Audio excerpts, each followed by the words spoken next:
हम प्रभु के वचन से सीख रहे थे समय का महत्व, समय को पहचानो। परमेश्वर का आज्ञा है क्योंकि समय बहुत कीमती है।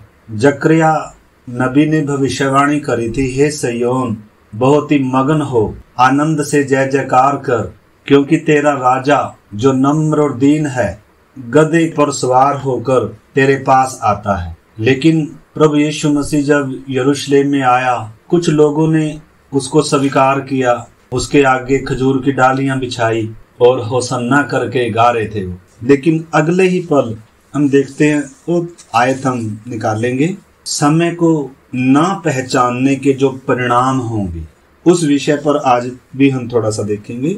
लूका 19:41। जब वह निकट आया तो नगर को देखकर उस पर रोया। ये यीशु मसीह के साधारण आंसू नहीं थे, बल्कि हृदय से आत्मा की मतलब वो पीड़ा थी, इतना प्रेम जो करता है। तो प्रभु यीशु मसीह नगर को देखकर उस पर रो रहा है। क्यों रो रहा है? क्योंकि समय को नहीं पहचाना, अवसर को नहीं पहचाना, इसलिए उनका विनाश प्रभु आगे देख रहा है आत्मा में, इनके साथ क्या होगा। इस करके प्रभु कह रहा है, और कहा क्या ही भला होता कि तू ही इसी दिन में कुशल की बातें जानता, उद्धार की बातें जानता। कितना बहुमूल्य समय है जब अनुग्रह का समय होता है, जब मन फिराने का समय होता है, जब प्रभु हमारे दिलों के दरवाजों तक आकर खटखटाता है। कितने प्यार के साथ ढूंढ कर आया। वाटिका में ही हम देखते हैं परमेश्वर बड़े प्रेम से ढूंढ कर आया, हे आदम तू कहाँ है। लेकिन आदम छिपा हुआ है क्योंकि हम अपनी मर्जी पूरा करना चाहते हैं, हमें परमेश्वर की मर्जी से कोई मतलब नहीं होता। तो इधर हम देखते हैं, क्या ही भला होता कि तू ही इसी दिन में कुशल की बातें जानता, परंतु अब वे तेरी आंखों से छिप गई हैं। मतलब जब अवसर को बहुमूल्य नहीं समझेंगे, मन कठोर हो जाएगा। जब बार बार प्रभु की आवाज को, उसकी उपस्थिति को इग्नोर करेंगे, मन को बंद करेंगे, कठोर करेंगे, मन अंधेरा हो जाएगा, फिर समझ में नहीं आएंगी बातें।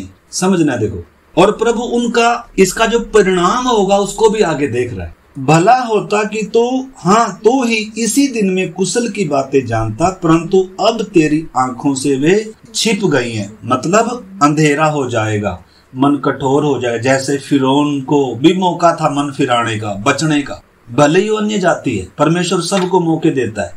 फिरौन को बार बार मौका दिया गया, लेकिन फिर से बार बार अपने मन को कठोर कर लेता था। आखिर में उसका मन क्या हो गया? धीरे धीरे अंधेरा हो गया। परमेश्वर का वचन कहता है, जब परमेश्वर को जानने पर भी परमेश्वर के योग्य धन्यवाद और बड़ाई ना किया, निर्बुद्धि मन क्या हो गया? अंधेरा हो गया। परमेश्वर को जानने पर भी, इजराइल परमेश्वर को जान रहा है, उत्पत्ति से ही भविष्यवाणी करी थी स्त्री का वंश आएगा। पूरा पुराना नियम भविष्यवाणी से भरा हुआ है, मसीहा आएगा। जकरिया ने बताया, हे सिय्योन मगन हो, आनंद कर, तेरा राजा तेरे पास आ रहा है, जय जयकार कर। लेकिन यीशु मसीह जब आया, नगर को देखकर रो रहा है, क्योंकि पहचाना नहीं। क्योंकि वे दिन तुझ पर आएंगे कि तेरे बैरी मोर्चा बांधकर तुझे घेर लेंगे और तेरे बालकों को जो तुझ में है मिट्टी में मिलाएंगे और तुझ में पत्थर पर पत्थर भी न छोड़ेंगे, क्योंकि तूने इस अवसर को जब तुझ पर कृपा दृष्टि की गई न पहचाना। मालूम है 70 AD में रोमन साम्राज्य ने क्या कर दिया? मंदिर को पूरा जला दिया और यरूशलेम को पूरा नाश कर दिया। लाखों लोगों को क्या कर दिया? मार दिया। जो बचे कुचे थे सब गुलाम बना कर ले गया, क्योंकि दिए गए बहुमूल्य अवसरों को तुच्छ समझा है। परमेश्वर से मेल मिलाप कर लो, उद्धार का मौका है, प्रभु का आगमन निकट है, दिन थोड़े हैं, अवसर बहुमूल्य है, मन फिरा लो। लेकिन मनुष्य का हठी स्वभाव है, हम पिछली बार भी देख रहे थे, तो अपने हठीले और जिद्दी स्वभाव के कारण परमेश्वर के दिन के लिए क्या कमा रहा है? क्रोध कमा रहा है। न्याय तो पक्का आएगा, लेकिन परमेश्वर मौके दे रहा है। अगर अवसर को नहीं पहचानेंगे, इजराइल हमारे सामने उदाहरण है। मत्ती में भी थोड़ा पढ़ेंगे इसको। मत्ती 23 अध्याय निकाल लेंगे, 23 अध्याय 37 से। हे यरूशलेम, हे यरूशलेम, तू भविष्यद्वक्ताओं को मार डालता है और जो तेरे पास भेजे गए उन पर तू पथराव करता है। परमेश्वर अपने दासों को, अपने नबियों को भी प्रेम करते हुए भेजता है, लेकिन इजराइल ने उनको भी अनसुना कर दिया। इसलिए वचन में लिखा है, यशाया कहता है, पहाड़ों पर क्या ही धन्य है वे पांव जो शांति का, जो उद्धार का सुसमाचार लेकर आते हैं, क्योंकि परमेश्वर भेज रहा है। इससे पहले कि न्याय आए, परमेश्वर ने सदोम अमोरा में स्वर्गदूतों को भेजा। इससे पहले कि न्याय आए सारे जगत पर, परमेश्वर ने अपने इकलौते पुत्र को भेजा। और उसके अलावा परमेश्वर अपने दासों को भेजता है, अपने संदेश वाहकों को भेजता है, जा मेरे लोगों के पास जा, मेरा संदेश लेकर जा। लेकिन हम देखते हैं मनुष्य का मन कितना हठीला है, मान नहीं रहा। आगे हम देखते हैं, तू भविष्यद्वक्ताओं को मार डालता और जो तेरे पास भेजे गए उन पर पथराव करता है। कितने ही बार मैंने चाहा कि जैसे मुर्गी अपने बच्चों को अपने पंखों तले इकट्ठा करती है, वैसे ही मैं भी तेरे बालकों को इकट्ठा कर लूं, परंतु तुमने ना चाहा। देखो, परमेश्वर की चाहत देखो और इंसान की चाहत देखो। इंसान को किसकी चाहत है? संसार है, धन है, नाम है। हम भी अपने जीवन को चेक कर सकते हैं मेरे प्यारे भाई बहन, हमारी चाहत कौन है? परमेश्वर की चाहत तो मैं और आप, इसमें कोई शक नहीं। क्रूस पर जान देकर सबूत दिया है, लेकिन हमारी चाहत क्या है? इधर लिखा है, जैसे मुर्गी अपने बच्चों को अपने परों के तले इकट्ठा करती है। आपको मालूम है, मुर्गी के बारे में हम सब जानते होंगे, जब खतरा आता है ना कोई, मुर्गी अपने बच्चों को अपने परों तले ऐसे क्या कर लेती है, इकट्ठा कर लेती है और खतरे के सामने खड़ी हो जाती है। ऐसे उस समय वो अपने बच्चों को बचाने के लिए बड़े जानवर से भी लड़ जाएगी। वो दर्शाता है उस ममता को, उस प्रेम को, उस सुरक्षा को। कितना प्रेम करता है परमेश्वर। इसलिए तो वचन में लिखा है, बाइबल की जो सबसे महत्वपूर्ण आयत है, यूहन्ना 3:16, क्योंकि परमेश्वर ने जगत से ऐसा प्रेम रखा कि उसने अपना इकलौता पुत्र दे दिया, ताकि जो कोई उस पर विश्वास करे वो नाश ना हो। मतलब दिया क्या है हमने समझना, इकलौता, प्रिय, सर्वोच्च, जिसने सदा पिता की आज्ञाकारी करी हो, जिसने सदा पिता की इच्छा को पूरा किया हो, पिता को प्रसन्न करने के लिए जिया हो, उस पुत्र को पापियों, गुनहगारों, बैरियों के लिए मरने के लिए दे रहा है। यह है परमेश्वर का प्रेम। लेकिन इंसान देखो ना, इंसान अगर परमेश्वर के प्रेम को ठुकराएगा, उद्धार को ठुकराएगा, अवसरों को ठुकराएगा, तो विनाश इंतजार कर रहा है। लिखा है, जो उसके सुसमाचार को नहीं मानते, यूहन्ना 3:36 में लिखा हुआ है, जो प्रभु को नहीं मानते, उसके सुसमाचार को नहीं मानते, उन पर परमेश्वर का क्रोध बरकरार है, बना हुआ है। लेकिन जो यीशु मसीह को स्वीकार करते हैं अपने प्रभु के रूप में, अपने उद्धारकर्ता के रूप में, अपने छुड़ाने वाले के रूप में, और अपने पापों को मानकर, मन फिराकर उसे अपने हृदयों में जगह देते हैं, तो उनके ऊपर परमेश्वर का क्रोध नहीं, परमेश्वर का अनुग्रह, परमेश्वर का प्रेम, पुत्र होने का हक, अब्बा पुकारने का सौभाग्य परमेश्वर देता है। हम पिछली बार भी देख रहे थे, समय परमेश्वर का दिया हुआ बहुमूल्य गिफ्ट है, वरदान है। पैसे अगर खोए गए दोबारा कमा लेंगे, हाथ की मैल है। लेकिन अगर समय चला गया, अवसर चला गया, अगर आज मौत आ गई तो क्या होगा? अगर आज यीशु मसीह आ गया तो क्या हो गया दुनिया का? आपको मालूम है, हम ऐसे समय में आए हैं, किसी भी क्षण कुछ भी हो सकता है। इस समय देश दुनिया की घटना जब हम पढ़ते हैं, इस समय इजराइल पर किसी भी क्षण हमला हो सकता है। किसी भी क्षण इजराइल ईरान पर हमला कर सकता है। ईरान ने कसम खाई है कि इजराइल को नक्शे से मिटा देंगे, परमाणु हथियार उन्होंने बना लिए। तो मतलब ये सब इससे पहले कि ये घटनाएं घटे, तीसरा विश्व युद्ध शुरू उससे पहले यीशु मसीह अपनी दुल्हन को, अपनी कलीसिया को ले जाएगा, और उसी समय तीसरा विश्व युद्ध होगा और मसीह विरोधी प्रकट हो जाए। और उसके बाद 7 साल के महाक्लेश में हम देखेंगे, प्रभु ने कहा था, तुम उस दिन तक मुझे ना देखोगे जिस दिन तक। परमेश्वर का हम हृदय देखते हैं, उसका प्रेम देखते हैं। अभी भी इजराइल के लिए आशा है, लेकिन कब पहचानेंगे वो? जिस दिन पहचानेंगे ना, वो ऐसे रोएंगे जैसे कोई अपने पहलोठे के लिए रोता है। जकरिया में लिखा हुआ है। मतलब इजराइल को जब ये बात मालूम, और कब मालूम चलेगी? अभी नहीं मालूम चल रही, अभी नहीं उन्होंने पहचाना। अब 7 साल के महाक्लेश में 3.5 साल के बाद जब वो विरोधी मसीह जब उसी यरूशलेम के मंदिर में अपनी मूर्ति स्थापित करेगा, तब उनकी आंखें खुलेंगी, ये हमारा मसीहा नहीं है। तब मूसा, एलिया, वो 2 गवाह आकर इनकी आंखें खोलेंगे, क्योंकि और किसी की सुनते नहीं है। ये इतने ढीठ हैं। इजराइल जो अपने आप को परमेश्वर के लोग मानकर चल रहे हैं ना, वास्तव में इतने मन के कठोर हैं। इनके जीवन में जब तक परमेश्वर कोई बड़ा मार नहीं मारता, तब तक ये क्या नहीं करते, परमेश्वर को नहीं पाए। इसलिए प्रभु ने कहा था उस समय के यहूदियों से भी, महायाजकों से भी, कि तुमसे पहले वेश्या और पापी लोग परमेश्वर के राज्य में प्रवेश करेंगे। हमारे लिए भी चेतावनी है। परमेश्वर जो हमें अवसर दे रहा है, क्या हम इस अवसर को बहुमूल्य समझ रहे हैं? क्या हम अवसर का लाभ उठा रहे हैं? क्या हम इन अवसरों को व्यर्थ में गवा रहे हैं? पैसा गवा दिया, दोबारा आ जाएगा, लेकिन समय गवा दिया, अनंत काल तक दोबारा मौका नहीं है।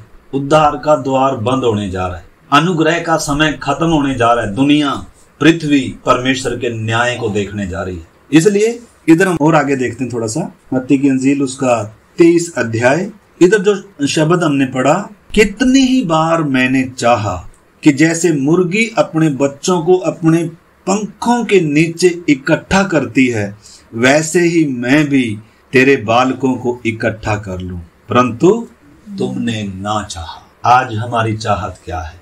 हम अपने दिल पर हाथ रखकर थोड़ा सोचें, थोड़ा इस बात को मनन करें। परमेश्वर की चाहत देखें और मनुष्य की चाहत देखें। लिखा तुमने ना चाहा।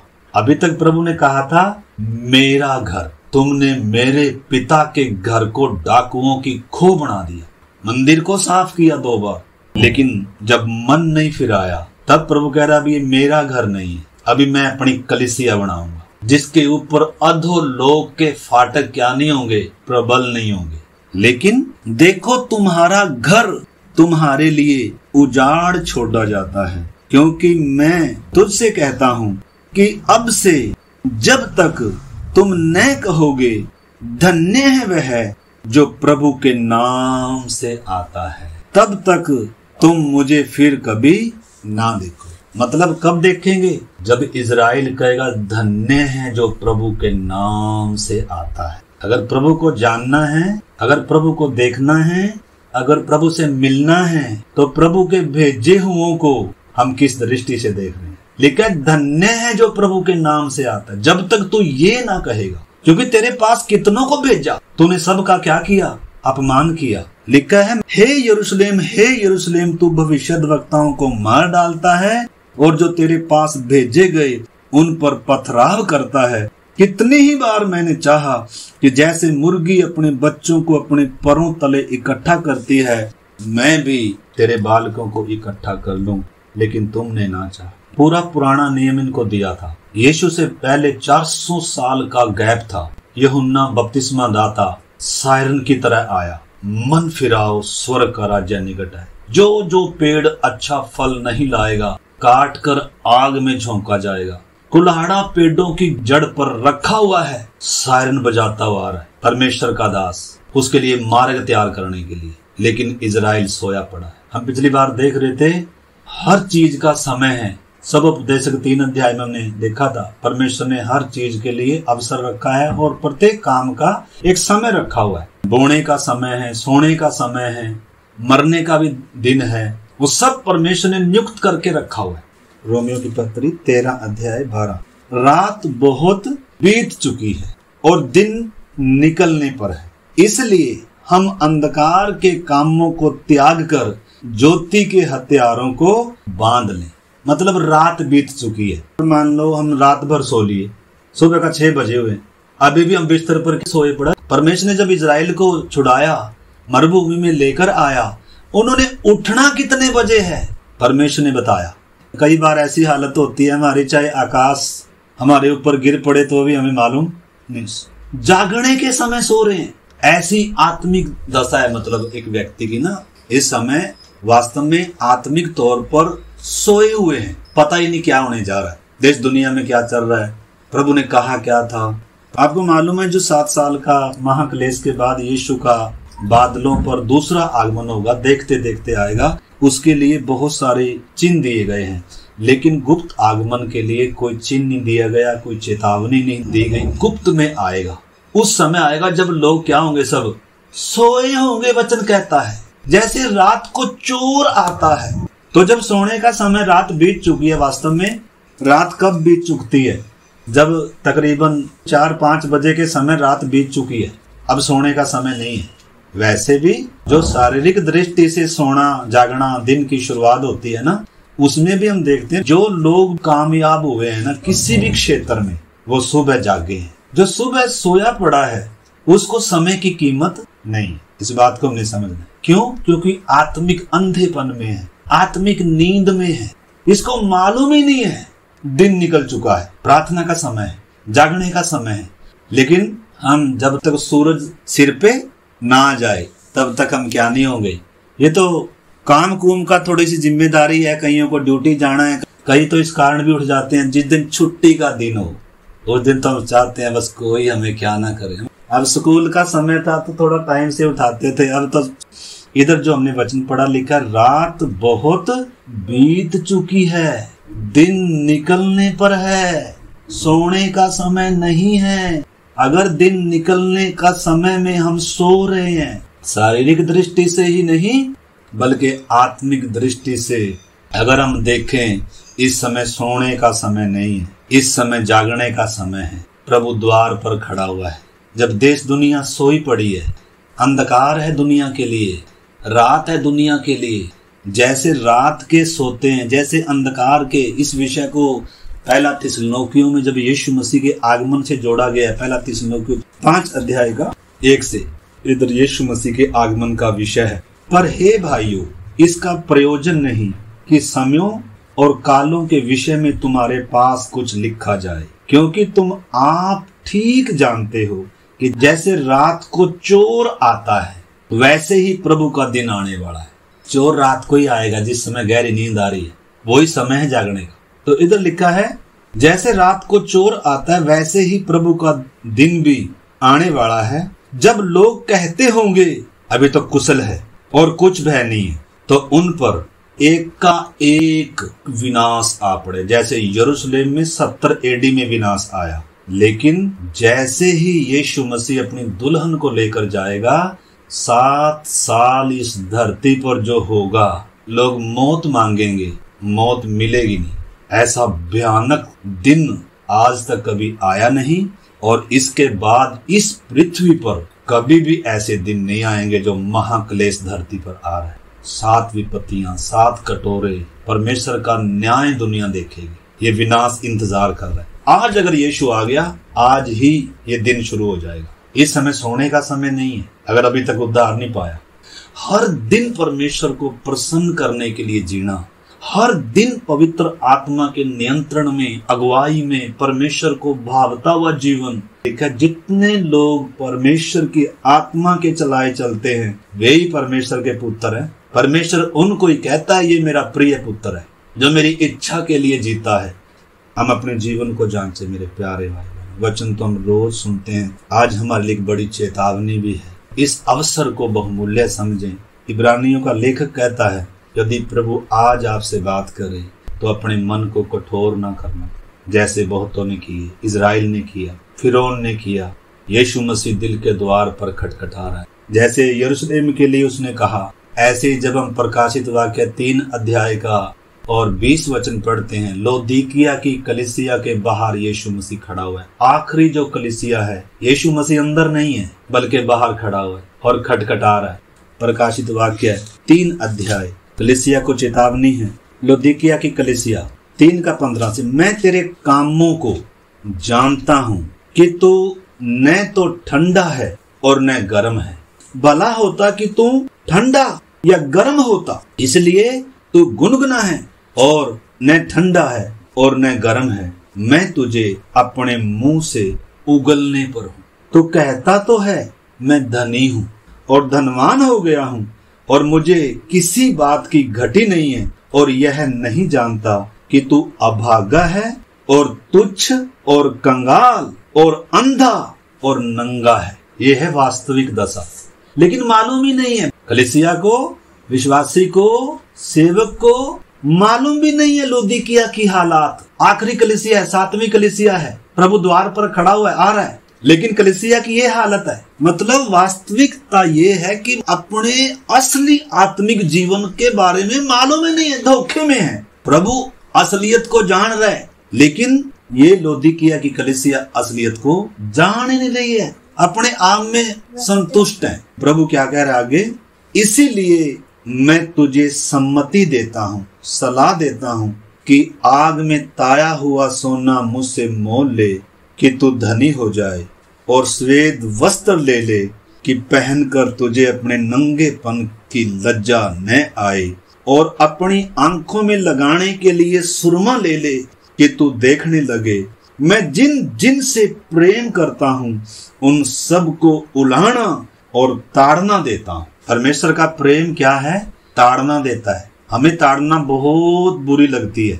भजन संहिता 141 अध्याय में दाऊद कहता है, धर्मी जन मुझे मारे, ये कृपा मानी जाएगी, यह मेरे लिए सिर पर तेल ठहरेगा, क्योंकि वो मेरी भलाई के लिए डांटेगा। हम अपने बच्चों से अगर प्यार करते हैं तो डांटते हैं, ताड़ना देते हैं, बार बार समझाते हैं, बेटा उधर आग है, उधर नहीं जाना, बेटा उस गलत रास्ते पर नहीं जाना, बार बार समझाते हैं। लेकिन बेटे ऐसे होते हैं, बच्चे ऐसे होते हैं, वो सोचते हैं अरे ये ऐसे बोलते रहते हैं, हमें मजा करने का समय है, अब हमें रोक रहे। बच्चे क्या सोचते हैं? क्योंकि वो उनको मालूम नहीं है। लेकिन परमेश्वर का स्वभाव है, लिखा है मैं जिन जिन से प्रेम करता हूँ उन सब को उलाहना और ताड़ना देता हूँ, इसलिए सरगर्म हो और मन फिराने का समय है। मैं द्वार पर खड़ा हुआ खटखटाता हूँ, यदि कोई मेरा शब्द सुनकर द्वार खोलेगा तो मैं उसके पास भीतर आकर उसके साथ भोजन करूंगा और वह मेरे साथ। भोजन दर्शाता है संगति को, उस संबंध को। तो प्रभु यीशु मसीह बाहर खड़ा हुआ है। आइए हम अपने जीवन को जांचें मेरे प्यारे भाई बहनों, दिल पर हाथ रखकर देखें क्या प्रभु मेरे दिल के बाहर तो नहीं है।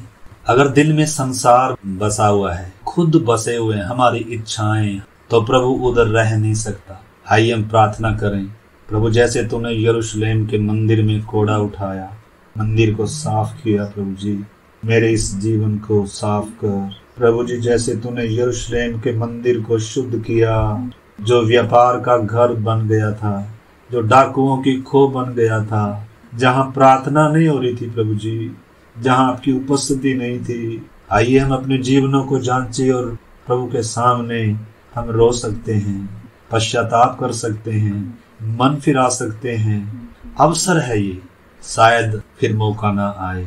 इस अवसर को इग्नोर करने से इजराइल ने जब अपना मन कठोर किया, उसके लिए महाक्लेश आ रहा है। ऐसा कठोर मन है कि दूसरों को भी कुचल रहा है। यरूशलेम में आज कितनी लाशें हैं, कितना कब्रगाह बन चुका है। इजराइल कितना बेरहम है, लोगों को मार रहा है। इसको अभी एहसास नहीं है तूने किया क्या है। तूने अपने कर्ता को, अपने प्रभु को क्रूस पर नंगा करके चढ़ाया है।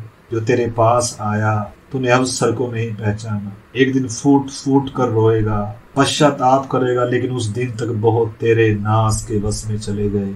आइए मेरे प्यारे भाई बहनों, हम अपनी आत्मिक दशा को पहचाने। क्या मेरा ये घर परमेश्वर का घर है? क्या ये प्रार्थना का घर है? क्या इसमें परमेश्वर की उपस्थिति है? कहीं डाकुओं का खो तो नहीं है? कहीं व्यापार का घर तो नहीं है? वचन कहता है, क्या तुम नहीं जानते तुम्हारी देह पवित्र आत्मा का मंदिर है? क्या तुम नहीं जानते तुम दाम देकर मोल लिए गए? तुम परमेश्वर का मंदिर हो। इस देह के द्वारा परमेश्वर की महिमा करो। ये देह परमेश्वर की महिमा के लिए है, उसके कार्यों के लिए, उसकी सेवा के लिए है। प्रभु के खेत में कितना काम है, कितने लोग नाश की ओर जा रहे हैं। क्या किसी के लिए मेरे अंदर दर्द है, बोझ है? किसी के लिए प्रार्थना करने का मेरे अंदर मन है? यीशु ने कहा, मेरे पिता का घर सब जातियों के लोगों के लिए प्रार्थना का घर कहलाएगा। हम अपने जीवन को जांचें, मेरा जीवन किसका मंदिर है? हम अपने जीवन को जांचने का समय है। शायद कल ना आए, करना ना इनकार, सोचना होगा हर प्राणी को, क्या वो है तैयार। प्रभु ने कहा, मैं द्वार पर खड़ा हुआ खटखटा रहा हूँ। जो कोई मेरा शब्द सुनकर द्वार खोलेगा, मैं उसके पास भीतर आऊंगा अगर हमने अपने द्वार को अंदर से बंद कर कर अपनी मन मर्जी में जी रहे हैं, अपनी इच्छा अभिलाषाओं में जी रहे हैं, सोए पड़े हैं, नहीं ऐसा ना हो वो लौट कर चला जाए। प्यारे प्रभु, इन बहुमूल्य वचनों के लिए आपका धन्यवाद। हम अवसर को बहुमूल्य समझें प्रभु, हमें मिला हुआ समय कितना कीमती है प्रभु जी। हम प्रत्येक को इस अवसर को, इस उद्धार के दिन को पहचानने में प्रभु, जब तेरे आगमन का समय है, हम सोई हुई दशा में ना रहें, हम जाग उठें प्रभु जी। ज्योति के हथियारों को धारण कर लें, अंधकार के कामों को त्याग दें प्रभु जी, और तेरी मर्जी के लिए, तेरी खुशी के लिए, तेरी इच्छा के लिए हम जिए प्रभु जी, तेरी बाट जोएं प्रभु जी। हम सब पर आप ऐसा अनुग्रह करना। किसी ने अगर अभी तक प्रभु हम में से उद्धार नहीं पाया, छुटकारा नहीं पाया, आपके साथ संबंध नहीं किया, अभी तक भी प्रभु आपके लिए द्वार खोला नहीं है, खुदावंद विनती करते हैं ये वचन एक एक जीवन में काम करे प्रभु जी। आपके हाथ में सौंपते हैं। धन्यवाद के साथ प्रार्थना को प्रभु यीशु मसीह के नाम से मांगते हैं, आमीन।